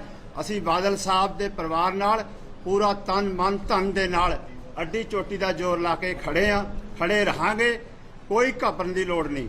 ਸਰਦਾਰ ਪ੍ਰੇਮ ਸਿੰਘ ਚੰਦੂ ਮਾਜਰਾ ਜੀ ਨੂੰ ਪਤਾ, ਜਦੋਂ ਸਾਡੀ ਪੰਜਾਬ ਦੇ ਵਿੱਚ ਸਾਥੀਓ ਅਲਾਇੰਸ ਹੋਇਆ, ਅਸੀਂ ਵੱਡੇ ਪੈਮਾਨੇ ਤੇ ਜਿੱਤੇ। ਬਹੁਜਨ ਸਮਾਜ ਪਾਰਟੀ ਅਤੇ ਸ਼੍ਰੋਮਣੀ ਅਕਾਲੀ ਦਲ ਬਾਦਲ ਦਾ ਸਾਥੀਓ, ਅੱਜ ਵੀ ਸਾਨੂੰ ਪੂਰੀ ਆਸ਼ਾ ਕਿ ਜਿਹੜੇ ਇਹ ਸਰਮਾਏਦਾਰ ਟੋਲੇ ਲੋਕਾਂ ਨੂੰ ਵਰਗਲਾ ਕੇ ਸਾਡੀਆਂ, ਮੈਂ ਸਮਝਦਾ ਗੁਰੂ ਗ੍ਰੰਥ ਸਾਹਿਬ ਦੀ ਸਹੁੰ ਚੁੱਕ ਕੇ ਸਾਡੇ ਲੋਕਾਂ ਨੂੰ ਵਰਗਲਾਇਆ, ਗਰੀਬਾਂ ਦੀਆਂ ਵੋਟਾਂ ਨੋਚ ਕੇ ਸਾਥੀਓ ਇਸ ਸਾਢੇ 4 ਸਾਲ ਜਾਂ 5 ਸਾਲ ਇਹਨਾਂ ਨੇ ਪੰਜਾਬ ਦੀ ਰਾਜਨੀਤੀ ਦੇ ਵਿੱਚ ਜੋ ਗੰਦ ਪਾਇਆ ਉਹ ਸਾਰਾ ਦੂਰ ਹੋ ਜਾਏਗਾ। ਮੇਰੀ ਸਾਰੇ ਭੈਣਾਂ ਭਰਾਵਾਂ ਨੂੰ, ਵਕੀਲ ਸਾਹਿਬਾਨ ਨੂੰ, ਅਸੀਂ ਬੁੱਧੀਜੀਵੀ ਲੋਕ ਹਾਂ ਸਾਥੀਓ, ਵਕੀਲਾਂ ਦਾ ਇੱਕ ਬਹੁਤ ਵੱਡਾ ਡੈਮੋਕ੍ਰੇਸੀ ਦੇ ਵਿੱਚ ਬਹੁਤ ਵੱਡਾ ਰੋਲ ਹੁੰਦਾ ਹੈ। ਬਾਬਾ ਸਾਹਿਬ ਅੰਬੇਡਕਰ ਨੇ ਕਿਹਾ ਕਿ ਡੈਮੋਕ੍ਰੇਸੀ ਕਿਆ ਚੀਜ਼ ਹੈ? ਲੋਕਾਂ ਲਈ, ਲੋਕਾਂ ਦੁਆਰਾ, ਲੋਕਾਂ ਵਾਸਤੇ ਕੀਤਾ ਗਿਆ ਰਾਜ ਹੁੰਦਾ ਹੈ। ਪਰ ਅਫਸੋਸ ਹੈ ਇਹ ਮੁੱਠੀ ਭਰ ਲੋਕ ਜਿਹੜੇ ਰਾਜੇ ਮਹਾਰਾਜੇ ਖਤਮ ਕਰਤੇ ਸੀ ਬਾਬਾ ਸਾਹਿਬ ਅੰਬੇਡਕਰ ਦੇ ਸੰਵਿਧਾਨ ਨੇ, ਉਹਨੂੰ ਫਿਰ ਦੁਬਾਰਾ ਪਨਪ ਰਹੇ ਆ। ਉਹਨਾਂ ਨੂੰ ਖਤਮ ਕਰਨ ਦੇ ਲਈ ਤੁਸੀਂ ਬਹੁਜਨ ਸਮਾਜ ਪਾਰਟੀ ਅਤੇ ਅਕਾਲੀ ਦਲ ਦਾ ਸਾਥ ਦਿਓ। ਮੇਰੀ ਤੁਹਾਨੂੰ ਸਾਰਿਆਂ ਨੂੰ ਪੁਰਜ਼ੋਰ ਅਪੀਲ ਹੈ ਕਿ ਆਉਣ ਵਾਲੇ ਸਮੇਂ ਦੇ ਵਿੱਚ ਆਪਣਾ ਕੀਮਤੀ ਵੋਟ ਸਾਡੇ ਗੱਠਜੋੜ ਨੂੰ ਪਾਓ। ਵਾਹਿਗੁਰੂ ਜੀ ਕਾ ਖਾਲਸਾ, ਵਾਹਿਗੁਰੂ ਜੀ ਕੀ ਫਤਿਹ। ਬਹੁਤ ਬਹੁਤ ਧੰਨਵਾਦ ਕਾਮੀ ਸਾਹਿਬ ਦਾ। ਸੋ ਸਾਡੇ ਕੋਲ ਜੋ ਕਿ ਸਾਡੇ ਅੱਜ ਦੇ ਸਰਦਾਰ ਸੁਖਬੀਰ ਸਿੰਘ ਜੀ ਬਾਦਲ ਸਾਹਿਬ ਜੋ ਵਿਸ਼ੇਸ਼ ਤੌਰ ਤੇ ਪਹੁੰਚੇ ਹਨ, ਉਹਨਾਂ ਨੇ ਆਪਣੇ ਵੱਡਮੁੱਲੇ ਜੋ ਵਿਚਾਰ ਨੇ ਉਹ ਸਾਰੇ ਮੈਂਬਰ ਸਾਹਿਬਾਨ ਦੇ ਨਾਲ ਪ੍ਰਗਟ ਕਰਨੇ ਹਨ। ਸੋ ਮੈਂ ਸਰਦਾਰ ਸੁਖਬੀਰ ਸਿੰਘ ਜੀ ਬਾਦਲ ਸਾਹਿਬ ਨੂੰ ਬੇਨਤੀ ਕਰਦਾ ਹਾਂ ਕਿ ਉਹ ਆ ਜਾਣ ਅਤੇ ਆਪਣੇ ਵਿਚਾਰ ਰੱਖਣ। ਵਾਹਿਗੁਰੂ ਜੀ ਕਾ ਖਾਲਸਾ, ਵਾਹਿਗੁਰੂ ਜੀ ਕੀ ਫਤਿਹ।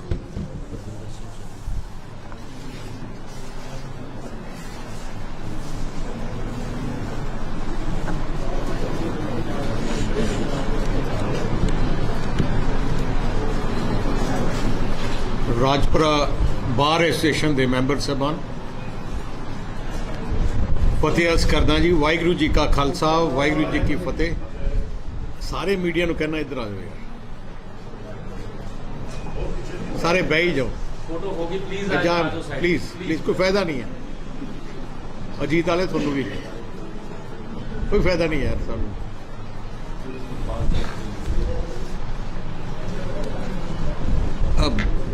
ਬਾਰ ਜਿਹੜੀ ਹੁੰਦੀ ਹੈ ਉਹ ਇੱਕ ਡੈਮੋਕ੍ਰੇਸੀ ਦਾ ਬਹੁਤ ਵੱਡਾ ਪਿਲਰ ਹੈ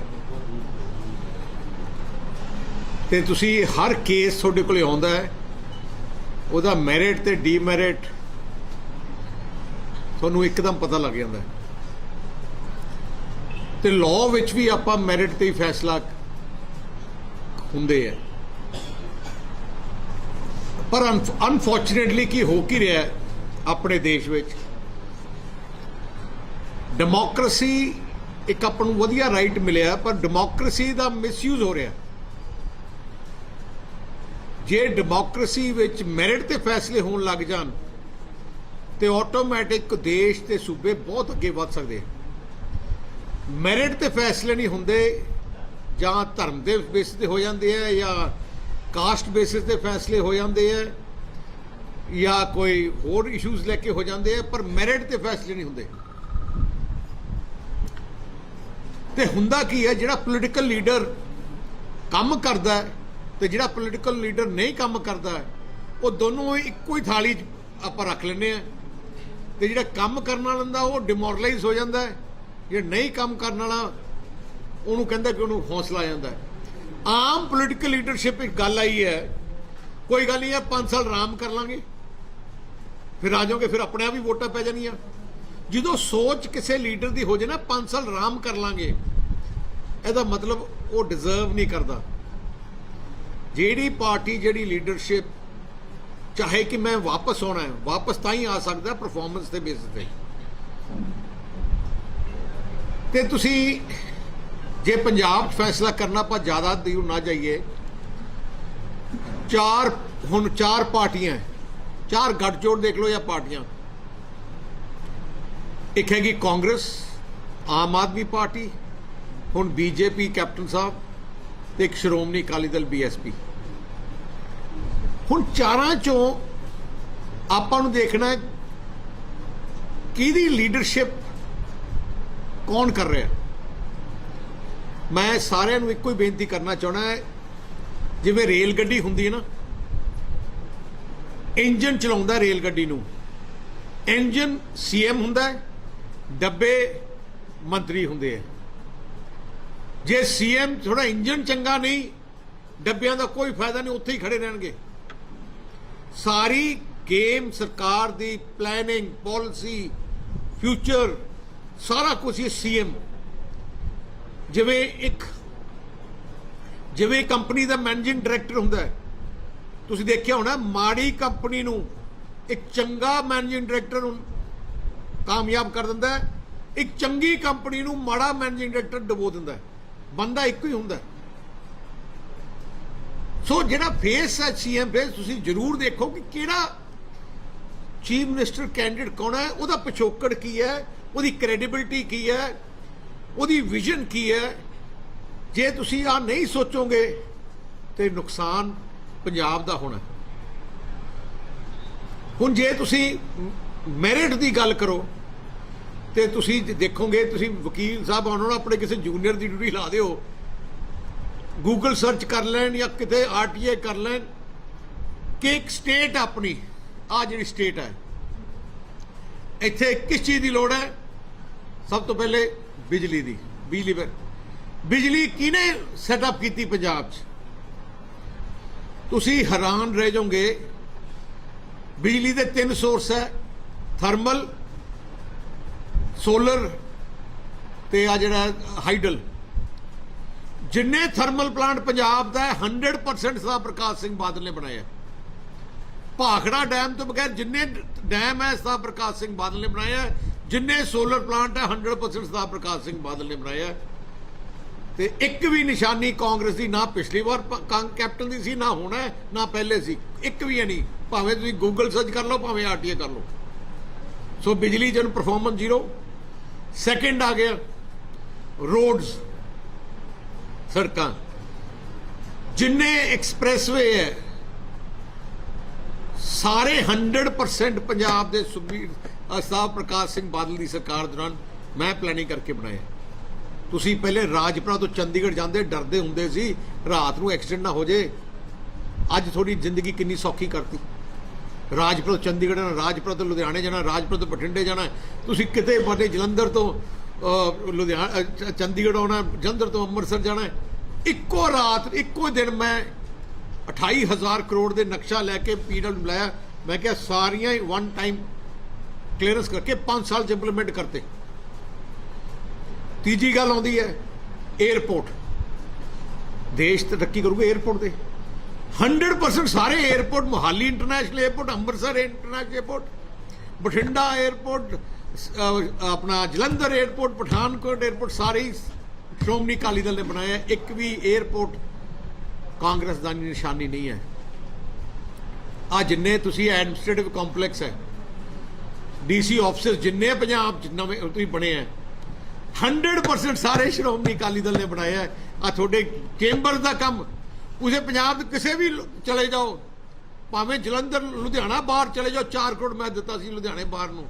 ਸਾਰੇ ਜਿੰਨੇ ਚੇਂਬਰ ਪੰਜਾਬ 'ਚ ਬਣੇ ਆ, ਪਤਾ ਕਰ ਲਓ 99% ਅਕਾਲੀ ਸਰਕਾਰ ਨੇ ਬਣਾਇਆ। ਇੱਕ ਵੀ ਚੇਂਬਰ ਤੁਸੀਂ ਕੁਝ ਵੀ ਚੀਜ਼ ਲੈ ਲਓ। ਤੁਸੀਂ ਪਹਿਲੇ ਯਾਦ ਕਰੋ ਕਿੰਨੇ ਰੇਲਵੇ ਫਾਟਕ, ਅੱਜ ਤੁਸੀਂ ਇੱਥੋਂ ਦੀ ਰੇਲਵੇ ਫਾਟਕ ਦੀ ਗੱਲ ਕਰਦੇ ਸੀ ਰਾਜਪੁਰੇ ਦੀ, ਪਹਿਲੇ ਪੰਜਾਬ 'ਚ ਕਿਤੇ ਵੀ ਜਾਂਦੇ ਸੀ ਰੇਲਵੇ ਫਾਟਕ ਹੀ ਦਿਖਦੇ ਹੁੰਦੇ ਸੀ। ਅੱਜ ਕੱਲ ਕਿਉਂ ਨਹੀਂ ਦਿਖਦੇ? ਮੈਨੂੰ ਯਾਦ ਹੈ ਮੈਂ ਡਿਪਟੀ ਸੀਐਮ ਸੀ, ਇੱਕ ਦਿਨ ਮੈਂ ਬੁਲਾਇਆ, ਮੈਂ ਪੁੱਛਿਆ ਯਾਰ ਰੇਲਵੇ ਫਾਟਕ ਨਹੀਂ ਮੈਂ ਦੇਖਣੇ। ਮੈਂ ਮਹਿਕਮੇ ਵਾਲਿਆਂ ਨੂੰ ਪੁੱਛੋ, ਕਹਿੰਦੇ ਕਿੰਨੇ ਆ? ਕਹਿੰਦੇ 197 ਇੰਪੋਰਟੈਂਟ ਰੇਲਵੇ ਫਾਟਕ। ਮੈਂ ਕਿਹਾ ਸੈਂਕਸ਼ਨ, ਤੇ ਮੈਂ 5 ਸਾਲਾਂ 'ਚ ਸਾਰੇ 197 ਰੇਲਵੇ ਓਵਰ ਬ੍ਰਿਜਸ ਬਣਾਤੇ।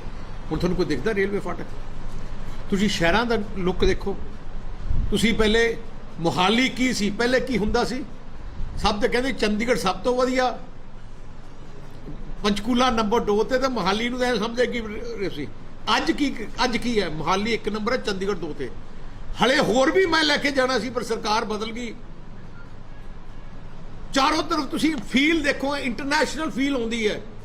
ਮੈਨੂੰ NK ਸ਼ਰਮਾ ਜੀ ਬੈਠੇ थे, ਇਹਨਾਂ ਨੂੰ ਪੁੱਛੋ। ਮੈਂ ਇਹਨਾਂ ਨਾਲ ਰਾਤ ਮੈਂ ਕਿਹਾ ਇਨਕੇ ਆਪਾਂ ਜੀਰਕਪੁਰ ਨੂੰ ਠੀਕ ਕਰੀਏ। ਮੈਂ ਇਹਨਾਂ ਦੀ ਗੱਡੀ ਇਕੱਲੇ ਅਸੀਂ ਦੋ ਗਏ ਰਾਤ ਨੂੰ, ਮੈਂ ਡਿਪਟੀ ਸੀਐਮ ਸੀ, ਗਏ ਕਿ ਮੈਂ ਕਿਹਾ ਕੀ ਚਾਹੀਦਾ ਹੈ ਕਰਕੇ ਮੈਂ ਉਹਦਾ 100 ਕਰੋੜ ਰੁਪਇਆ ਉਸੇ ਦਿਨ ਮੈਂ ਕਿਹਾ ਚੱਕੋ ਯਾਰ, ਤੈਨੂੰ ਸਾਰੇ ਚੌੜੀਆਂ ਕਰੋ, ਸਾਰਾ ਕੁਝ ਅਨਪਲੈਨਡ। ਨਿਊ ਚੰਡੀਗੜ੍ਹ ਮੈਂ ਕ੍ਰੀਏਟ ਕੀਤਾ। ਤੁਸੀਂ ਚਾਰੋਂ ਤਰਫ ਦੇਖੋ, ਦਰਬਾਰ ਸਾਹਿਬ ਜਾ ਕੇ ਦੇਖੋ, ਵਿਰਾਸਤ ਮਾਂਗ ਤੋਂ ਲੈ ਕੇ ਜਿਵੇਂ ਚੰਦੂਮਾਜਰਾ ਸਾਹਿਬ ਨੇ ਦੱਸਿਆ, ਜਿੰਨੇ ਤੁਸੀਂ ਵਿਰਾਸਤ ਆਪਣੀ ਜਿੰਨੀ ਡਿਵੈਲਪਮੈਂਟ ਹੈ, ਇੱਕ ਨਿਸ਼ਾਨੀ। ਮੈਂ ਚੰਨੀ ਜਿਹੜਾ ਹੁਣ ਮੁੱਖ ਮੰਤਰੀ ਨੂੰ ਪੁੱਛਿਆ ਜੀ, ਤੁਹਾਡੇ ਸਾਹਮਣੇ ਮੈਨੂੰ ਪਤਾ ਹੋਣਾ, ਦੇਖਿਆ ਉਹ ਜਿਹੜਾ ਮੇਰੀ ਇੰਟਰਵਿਊ ਪੈਚਵਰਕ ਵਾਲਾ ਅਸੈਂਬਲੀ 'ਚ, ਪੰਜਾਬ ਦੀ ਅਸੈਂਬਲੀ 'ਚ ਮੈਂ ਪੁੱਛਿਆ ਉਹਨੂੰ, ਸਾਰੇ ਕੈਬਨਿਟ, ਲਾਲ ਸਿੰਘ ਜੀ ਉੱਥੇ ਬੈਠੇ, ਬੀਬੀ ਭੱਟਲ ਉੱਥੇ ਬੈਠੇ, ਸਾਰੇ ਉੱਥੇ ਬੈਠੇ ਸੀ। ਮੈਂ ਕਿਹਾ ਜੀ ਤੁਸੀਂ ਡਿਬੇਟ ਚੱਲ ਪਈ। ਮੈਂ ਕਿਹਾ ਤੁਸੀਂ ਮੈਨੂੰ ਕੈਪਟਨ ਸਾਹਿਬ 2002 ਤੋਂ 2007 ਚੀਫ ਮਿਨਿਸਟਰ ਰਹੇ, ਤੁਸੀਂ ਉਸ ਕੈਬਨਿਟ ਦੇ ਮੰਤਰੀ ਸੀ, ਮੈਨੂੰ 5 ਚੀਜ਼ਾਂ ਦੱਸ ਦਿਓ। ਇੱਕ ਦੂਜੇ ਨੂੰ ਪੁੱਛਦੇ ਕਿ ਪੁੱਛ ਨਹੀਂ ਸਕਿਆ। ਮੈਂ ਕਿਹਾ 4 ਦੱਸ ਦਿਓ। ਅਖੀਰ 'ਚ ਮੈਂ ਇੱਕ ਕਿਹਾ ਤੇ ਆ ਚੰਨੀ ਮੁੱਖ ਮੰਤਰੀ ਦਾ ਜਵਾਬ ਸੀ, ਪੈਚਵਰਕ ਕੀਤੇ ਸੀ। ਐਕਟੀ ਮੈਂ ਚੰਨੀ ਨੂੰ ਮੈਂ ਹੁਣ ਪੁੱਛਦਾ, 4.5 ਸਾਲ ਹੋ ਗਏ, ਹੁਣ ਪੌਣੇ ਹੁਣ ਤਾਂ ਰਹਿ ਗਏ 2 ਮਹੀਨੇ 5 ਸਾਲ ਦੇ, ਇੱਕ ਚੀਜ਼ ਹੁਣ ਵੀ ਨਹੀਂ ਦੱਸ ਸਕਣਗੇ। ਤੁਸੀਂ ਆਪਣਾ ਰਾਜਪੁਰਾ ਦੇਖ ਲਓ, ਲੁਧਿਆਣਾ ਦੇਖ ਲਓ, ਪਟਿਆਲਾ ਦੇਖ ਲਓ, ਇੱਕ ਨਵੀਂ ਚੀਜ਼, ਕੋਈ ਨਵੀਂ ਚੀਜ਼ ਦੇਖੀ ਹੈ, ਕੋਈ ਇਨੋਗ੍ਰੇਸ਼ਨ ਦੇਖੀ ਹੋਏ। ਅੱਜ ਮੈਂ ਅਖਬਾਰ ਪੜ੍ਹਿਆ ਸੀ, ਇਨਵੈਸਟ ਪੰਜਾਬ ਦਾ ਦੱਸੀ ਜਾਂਦੇ। ਮੈਂ ਸੈਕਟਰੀ ਨੂੰ ਟੈਲੀਫੋਨ ਕੀਤਾ, ਮੈਂ ਕਿਹਾ ਰਾਹ ਕੀ ਤੁਸੀਂ ਕਹਿੰਦਾ ਕਿ 1 ਲੱਖ ਕਰੋੜ ਦੀ ਇਨਵੈਸਟਮੈਂਟ। ਉਹ ਕਹਿੰਦੇ ਜੀ ਕੀ ਕਰੀਏ, ਇੰਡਸਟਰੀਅਲ ਇੱਕ ਇੰਡਸਟਰੀ ਸੀ, ਉਹਨੇ ਲਿਖਿਆ ਸੀ 2000 ਕਰੋੜ ਮੈਂ ਇਨਵੈਸਟ ਕਰਨਾ। ਉਹ ਕਹਿੰਦਾ ਜੀ ਸਾਨੂੰ ਤਾਂ ਸੀਐਮ ਆਫਿਸ ਤੋਂ ਟੈਲੀਫੋਨ ਆਇਆ ਕਿ ਤੁਸੀਂ ਕਹਿਣਾ ਕਿ ਮੈਂ 2000 ਕਰੋੜ ਲਾਉਂਗਾ। ਮੈਂ ਕਿਹਾ ਚੰਗਾ ਜੀ, ਕਹਿ ਦਿੰਦੇ ਅਸੀਂ। ਆਹ ਫਰਾਡ ਖੇਡਦੇ ਆ, ਕੰਮ ਨਹੀਂ ਕਰਦੇ, ਡਰਾਮੇ ਕਰਕੇ। ਹੁਣ ਚੰਨੀ ਸਾਹਿਬ ਨੇ, ਸੀਐਮ ਸਾਹਿਬ ਜੇ ਨਵੇਂ ਬਣੇ ਆ, 15000 ਕਰੋੜ ਦੀ ਅਨਾਉਂਸਮੈਂਟਸ ਕਰਤੀਆਂ ਵਿਦ ਨੋ ਬੈਕਅਪ। ਕਰਨਾ ਕੀ, ਆਪਣੇ ਹਲਕੇ 'ਚ 1000 ਕਰੋੜ ਦੀ ਅਨਾਉਂਸ ਕਰਦੀ, ਲੋਕਾਂ ਨੂੰ ਸੁਪਨੇ ਦਿਖਾਤੇ। ਪਰ ਉਹਨੂੰ ਪਤਾ ਹੈ ਕਿ 2 ਮਹੀਨਿਆਂ ਬਾਅਦ ਕੋਡ ਲੱਗ ਜਾਣਾ, ਫਿਰ ਕਹਿ ਦੂਗਾ ਕੋਡ ਲੱਗ ਗਿਆ ਜੀ, ਮੈਂ ਤਾਂ ਕੀ ਕਰਾਂ, ਮੈਂ ਤਾਂ ਕੋਡ ਲੱਗ ਗਿਆ ਸੀ। ਇਹਨਾਂ ਦੀ ਪੋਲਿਟਿਕਸ ਝੂਠ ਤੇ ਨਿਰਭਰ ਹੈ। ਸਾਡੀ ਜ਼ਿੰਦਗੀ ਮੌਤ ਹੈ। ਸ਼੍ਰੋਮਣੀ ਅਕਾਲੀ ਦਲ ਇਕੱਲੀ ਪੰਜਾਬ ਦੀ ਪਾਰਟੀ ਹੈ ਸਾਰਿਆਂ ਤੋਂ। ਸਾਡਾ ਕੋਈ ਹਾਈ ਕਮਾਂਡ ਨਹੀਂ, ਅਸੀਂ ਕਿਤੇ ਕਿ ਉੱਥੇ ਜਾਣਾ, ਦਿੱਲੀ ਨਹੀਂ ਜਾਣਾ ਜਾਂ ਕਿਤੋਂ ਫੈਸਲੇ ਲੈਣ ਨਹੀਂ ਜਾਣਾ। ਅਸੀਂ ਆਪ ਬਹਿ ਕੇ ਇੱਥੇ ਹੀ ਫੈਸਲੇ ਲੈਣੇ ਆ, ਕਿਉਂਕਿ ਸਾਡੇ ਵਾਸਤੇ ਪੰਜਾਬ ਫਸਟ ਹੈ। And for us it's a passion. ਮੇਰਾ ਤਾਂ ਪੈਸ਼ਨ ਹੈ ਡਿਵੈਲਪਮੈਂਟ। ਮੈਂ ਤੁਹਾਨੂੰ ਬੈਕਗਰਾਉਂਡ ਦੱਸਦਾ, ਮੇਰਾ ਇੱਕ ਤਾਂ ਫਾਈਨੈਂਸ ਦਾ ਬੈਕਗਰਾਉਂਡ ਹੈ। ਮੈਂ MBA ਕੀਤੀ ਅਮਰੀਕਾ ਤੋਂ। ਜਦੋਂ ਮੈਂ ਇੱਥੇ ਪੜ੍ਹਦਾ ਹੁੰਦਾ ਸਕੂਲ ਆਫ ਇਕਨੋਮਿਕਸ, ਮੈਂ ਕਾਲਜ ਆਫ ਆਰਟ ਦਾ ਵੀ ਸਟੂਡੈਂਟ ਸੀ। 4 ਸਾਲ ਮੈਂ college of art, I'm an artist also. So ਮੇਰੇ ਕੋਲ I like to create things. ਜਿੰਨੀਆਂ ਪੈਸ਼ਨ ਆ ਬਹਿ ਕੇ ਸਾਰੇ ਤੁਸੀਂ ਦੇਖੋ, ਲੁੱਕ ਸਾਰੀ ਅਸੀਂ ਕ੍ਰੀਏਟ ਕੀਤੀ ਹੈ ਤੇ ਅੱਗੇ ਹੋਰ ਕ੍ਰੀਏਟ ਕਰਨੀ ਹੈ। ਇੱਕ ਮੁੱਖ ਮੰਤਰੀ ਨਿਰਭਰ ਹੈ। ਇੱਕ ਮੁੱਖ ਮੰਤਰੀ ਇੱਕ ਸੂਬੇ ਨੂੰ ਕਿੱਥੇ ਨਾ ਕਿੱਥੇ ਲੈ ਜਾ ਸਕਦਾ ਹੈ। Biggest example is Dubai. Dubai 40 ਸਾਲ ਪਹਿਲੇ ਰੇਤਾ ਹੁੰਦਾ ਸੀ ਉੱਥੇ, ਰੇਤਾ 40 ਸਾਲ ਪਹਿਲੇ, 45 ਸਾਲ ਪਹਿਲੇ ਟੁੱਟਿਆ ਸੀ, ਸਮਝ ਲਓ ਵਿਲੇਜ ਹੁੰਦਾ ਸੀ। ਉੱਥੇ ਕੋਈ ਆਇਲ ਨਹੀਂ ਹੈ, ਤੇਲ ਨਹੀਂ ਹੈ। ਜਿੱਥੋਂ ਉੱਥੇ ਉਸ ਇੱਕ ਲੀਡਰ ਨੇ ਉਹਨੇ ਆਪਣੇ ਮਿੱਟੀ ਤੋਂ ਹੀ ਐਡਾ ਵੱਡਾ ਕ੍ਰੀਏਟ ਕਰ ਦਿੱਤਾ। ਸੋ ਜਿਹੜਾ ਲੀਡਰਸ਼ਿਪ ਹੈ, ਜਿਹੜੀ ਤੁਸੀਂ ਅੱਜ 5 ਸਾਲ ਲਾਈਫ ਦੇਣੀ ਹੈ, ਜੇ ਸਹੀ ਬੰਦੇ ਦੇ ਹੱਥ ਦੇ ਦੋਗੇ, ਲਾਈਫ ਕਿਤੇ ਨਾ ਕਿਤੇ 1 ਮਿੰਟ 'ਚ ਜੰਪ ਚਲੇ ਜਾਂਦਾ ਹੈ। ਜਿਵੇਂ 5 ਸਾਲਾਂ 'ਚ ਤੁਸੀਂ ਸਡਨਲੀ ਦੇਖਿਆ ਆ ਚਾਰੋਂ ਤਰਫ ਲਾਈਫ ਥੋੜੀ ਚੇਂਜ ਹੋ ਗਈ। ਹਲੇ ਬਹੁਤ ਕੁਝ ਕਰਨ ਵਾਲਾ ਹੈ। ਸੋ ਇਸ ਕਰਕੇ ਫੈਸਲਾ ਤੁਹਾਨੂੰ ਕਰਨਾ ਹੈ। ਕਈ ਵਾਰ ਆਪਾਂ ਕਹਿ ਜਾਂਦੇ ਲੀਡਰ ਮਾੜੇ ਹੈ, ਨਹੀਂ, ਜਨਤਾ ਨੇ ਉਹ ਬਣਾਏ ਹੈ। ਜੇ ਤੁਸੀਂ ਮਾੜੇ ਚੁਣੋਗੇ, ਜੇ ਤੁਸੀਂ ਗਾਰਬੇਜ ਹੀ ਚੁਣੋਗੇ, ਫਿਰ ਗਾਰਬੇਜ ਹੀ ਮਿਲੂਗਾ। ਜੇ ਤੁਸੀਂ ਚੰਗੀ ਪ੍ਰੋਡਕਟ ਚੁਣੋਗੇ ਤੇ ਚੰਗਾ ਚੀਜ਼ ਬਣੂਗਾ ਤੁਹਾਨੂੰ। ਸੋ ਚੋਇਸ ਇਜ਼ ਯੋਰਸ। ਹੁਣ ਤੁਸੀਂ ਆਪ ਦੇਖ ਲਓ, ਹੁਣ ਇੱਥੋਂ ਦਾ ਜਿਹੜਾ ਤੁਹਾਡਾ ਇੱਥੋਂ ਦਾ ਵਿਧਾਇਕ ਹੈ ਕਾਂਗਰਸ ਦਾ, ਜਿੰਨਾ ਲੁੱਟਿਆ ਉਹਨੇ ਹੈ, ਜਿੰਨਾ ਇਲੀਗਲ ਕੰਮ ਉਹ ਕਰਾਇਆ, ਮੈਨੂੰ ਲੱਗਦਾ ਕੋਈ ਕਰਾ ਨਹੀਂ ਸਕਦਾ। ਐ ਜੇ 8-10 ਹੈ ਕਾਂਗਰਸ ਦੇ ਮਹਾਰਥੀ। ਆ ਵੀ ਹੈਗਾ, ਜੀਰੇ ਵਾਲਾ ਵੀ ਹੈਗਾ, ਨਾਲ ਜਲਾਲਪੁਰ ਵੀ ਨਾਲ ਦਾ ਹੀ ਹੈ। ਇੱਧਰ ਮੈਨੂੰ ਲੱਗਦਾ, ਉਧਰ ਮੈਂ ਗੁਰਦਾਸਪੁਰ ਜਾ ਕੇ, ਜਿਨ੍ਹਾਂ ਦਾ ਕੰਮ ਹੈ ਵਨ ਟਰੈਕ, ਜੇਬਾਂ 'ਚ ਕੱਢੋ ਪੈਸੇ। Openly send mafia, openly liquor, ਆਪਣੀਆਂ ਫੈਕਟਰੀਆਂ ਲਈ ਬੜੇ ਸ਼ਰਾਬ ਦੀਆਂ ਤੋਂ ਵੱਧ ਕੀ ਕਰ ਸਕਦੇ। ਜਿਹਨੂੰ ਪੁਲਿਸ ਨੂੰ ਐ ਵਰਤ ਰਿਹਾ ਜਿਵੇਂ ਕੋਈ ਆਰਮੀ ਹੁੰਦੀ ਹੈ। ਲੋਕਾਂ ਦੇ ਮਨ 'ਚ, ਮੈਂ ਲੋਕਾਂ ਨੂੰ ਜਨਤਾ ਨੂੰ ਮਿਲਿਆ, ਬੋਲਣ ਤੋਂ ਡਰਦੇ ਹੈ। ਕਿ ਸਾਡੀ ਹੁਣੀ ਰੇਡ ਨਾ ਗਏ। ਇੱਕ ਇੱਕ ਬਿਜ਼ਨਸਮੈਨ ਮੇਰੇ ਹੁਣੀ ਮੀਟਿੰਗ ਸੀ, ਉੱਥੇ ਆ ਗਿਆ ਤੇ ਬੈਠੀ ਰੇਡ ਪਾਤੀ ਉਹਦੇ ਘਰੇ। ਆ ਦਹਿਸ਼ਤ। 2 ਮਹੀਨੇ ਬਾਅਦ ਫਿਰ ਕੀ ਕਰੂਗਾ ਉਹ? 2 ਮਹੀਨੇ ਬਾਅਦ ਕੀ ਕਰੂਗਾ? ਲੋਕੀ ਡਰਾ ਕੇ ਦਿਲ ਨਹੀਂ ਜਿੱਤੇ ਜਾਂਦੇ, ਦਿਲ ਪਿਆਰ ਨਾਲ ਜਿੱਤੇ ਜਾਂਦੇ। ਚਰਨਜੀਤ ਬਰਾੜ ਨੂੰ ਮੈਂ, ਕਿਉਂਕਿ ਮੇਰਾ ਇਸ ਏਰੀਆ ਨੂੰ ਡਿਵੈਲਪ ਕਰਨ ਦਾ ਪੈਸ਼ਨ ਹੈ, ਆ ਸਾਰਾ, ਕਿਉਂਕਿ ਰਾਜਪੁਰਾ ਤੇ ਜ਼ੀਰਕਪੁਰ ਮੋਹਾਲੀ ਸਾਰਾ ਇੱਕ ਬਣ ਜਾਣਾ। ਤੁਸੀਂ ਦੇਖ ਲਓਗੇ ਨਦਰ 10 ਈਅਰ ਦੀ ਵੀ 7-8 ਸਾਲ ਸਾਰਾ ਇੱਕੋ ਜਿਹਾ ਜੁੜ ਜਾਣਾ ਸਾਰਾ ਕੁਝ। ਸੋ ਚਰਨਜੀਤ ਦਾ ਇਹਦਾ ਇੰਟਰਸਟਡ ਸੀ ਫਿਰੋਜ਼ਪੁਰ ਇਲੈਕਸ਼ਨ ਲੜਨ ਤੇ ਮੈਨੂੰ ਇੱਥੇ ਕੈਂਡੀਡੇਟ ਚਾਹੀਦਾ। ਮੈਂ ਦੇਖਿਆ ਕਿ ਯਾਰ ਇੱਥੇ ਬੰਦਾ ਚਾਹੀਦਾ ਜਿਹਦੇ who has a vision plan ਤੇ ਜਿਹੜਾ ਕੋਆਰਡੀਨੇਟ ਕਰ ਲੇ, ਆਪਣਾ ਡਿਵੈਲਪ ਕਰ ਲੇ ਇਸ ਏਰੀਆ ਨੂੰ। ਤੇ ਫਿਰ ਮੈਂ ਚਰਨਜੀਤ ਨੂੰ ਬੁਲਾਇਆ, ਮੈਂ ਟੈਲੀਫੋਨ ਕੀਤਾ, ਮੈਂ ਕਿਹਾ ਚਰਨਜੀਤ ਆ ਮੇਰੇ ਕੋਲੇ ਸਵੇਰੇ ਆਈ। ਮੈਂ ਕਿਹਾ ਤੈਨੂੰ ਮੈਂ ਰਾਜਪੁਰੇ ਤੋਂ ਲੜਾਉਣਾ ਚਾਹਣਾ। ਕਹਿੰਦਾ ਮੈਂ ਤਾਂ ਕਿਤੇ ਗਿਆ ਹੀ ਨਹੀਂ। ਮੈਂ ਕਿਹਾ ਨਹੀਂ, ਮੈਨੂੰ ਪਤਾ ਕਿ ਇਹਦੀ ਕੈਪੈਸਿਟੀ ਹੈ, ਪ੍ਰੈਕਟੀਕਲ ਹੈ, ਇਹਨੇ ਸਾਡੇ ਨਾਲ ਰਹਿ ਕੇ ਪੂਰੀ ਗੇਮ ਸਿੱਖੀ ਹੈ ਕਿਵੇਂ ਹੈ। ਤੇ ਤੁਹਾਨੂੰ ਇੱਕ ਇਹੋ ਜਿਹਾ, ਜਿਵੇਂ ਮੈਂ ਤੁਹਾਨੂੰ ਇੱਕ ਗੱਲ ਦੱਸਾਂ, ਜਿਵੇਂ ਤੁਸੀਂ ਵਕੀਲ ਹੋ, ਵਕੀਲ ਚੰਗਾ ਹੋਏ ਤਾਂ ਕੇਸ ਮਾੜੇ ਨੂੰ ਜਿਤਾਉਂਦਾ ਹੈ। ਹੁਣ ਚਰਨਜੀਤ ਬਰਾੜ ਤੋਂ ਵਧੀਆ ਵਕੀਲ ਸੀਐਮ ਹਾਊਸ ਜਾਣ ਵਾਸਤੇ ਤੁਹਾਨੂੰ ਕੋਈ ਮਿਲ ਨਹੀਂ ਸਕਦਾ। ਚੰਦੂ ਮਾਨ ਸਾਹਿਬ ਨੇ ਦੱਸਿਆ ਹੀ ਹੈ, ਜਿਹੜਾ ਰਾਤ ਨੂੰ ਦਿਨੇ ਕਿਦੋਂ ਮਰਜ਼ੀ ਕੋਈ ਪੰਗਾ ਪੈ ਜਾਏ ਤੇ ਇੱਕਦਮ ਐਕਸੈਸ ਹੈ, ਕੋਈ ਥੋੜਾ ਮੋਟਾ 200-400 ਕਰੋੜ ਇੱਥੇ ਲੈਣਾ ਹੈ, ਜਿਹਦਾ ਐਕਸੈਸ ਹੁੰਦਾ ਆਟੋਮੈਟਿਕਲੀ ਹੋ ਜਾਂਦਾ। ਸੋ ਆ ਇੱਕ ਵਧੀਆ ਸੇਵਾਦਾਰ ਚੁਣਿਆ। ਮੈਨੂੰ ਲੱਗਦਾ ਦੂਜੇ ਪਾਸੇ ਜਿਹੜੇ ਆ ਤਾਂ ਨੇੜੇ ਤੇੜੇ ਵੀ ਨਹੀਂ ਹੈ। ਮੈਰਿਟ ਦੀ ਗੱਲ ਕਰ ਲਈਏ, ਐਜ਼ ਅ ਕੇਸ ਵੀ ਕਰੀਏ। ਸੋ ਮੈਂ ਜ਼ਿਆਦਾ ਟਾਈਮ ਲੈਣਾ ਚਾਹੁੰਦਾ ਕਿਉਂਕਿ ਤੁਹਾਡਾ ਵੀ ਟਾਈਮ ਪ੍ਰੈਸ਼ੀਅਸ ਹੈ, ਬਾਹਰ ਤੁਸੀਂ ਜਾਣਾ ਹੈ।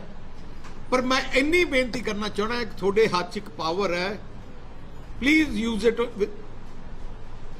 Keeping in view the merit of the case.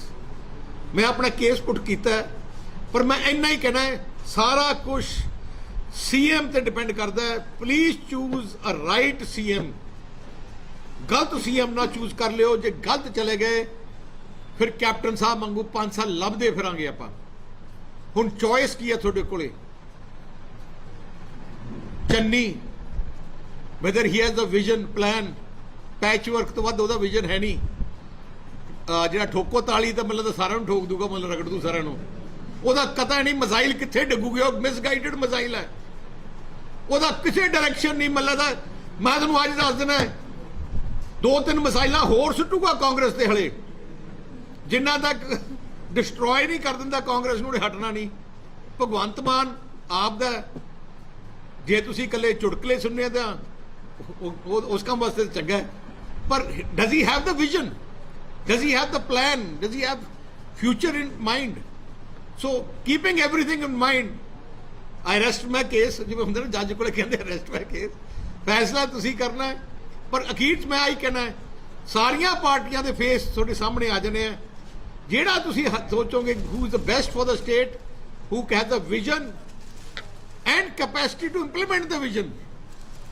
ਖਜ਼ਾਨੇ ਦੀ ਪੈਸੇ ਦੀ ਲੋੜ ਨਹੀਂ ਹੁੰਦੀ, ਓਨਲੀ ਆਈਡੀਆਜ਼ ਦੀ ਲੋੜ ਹੈ।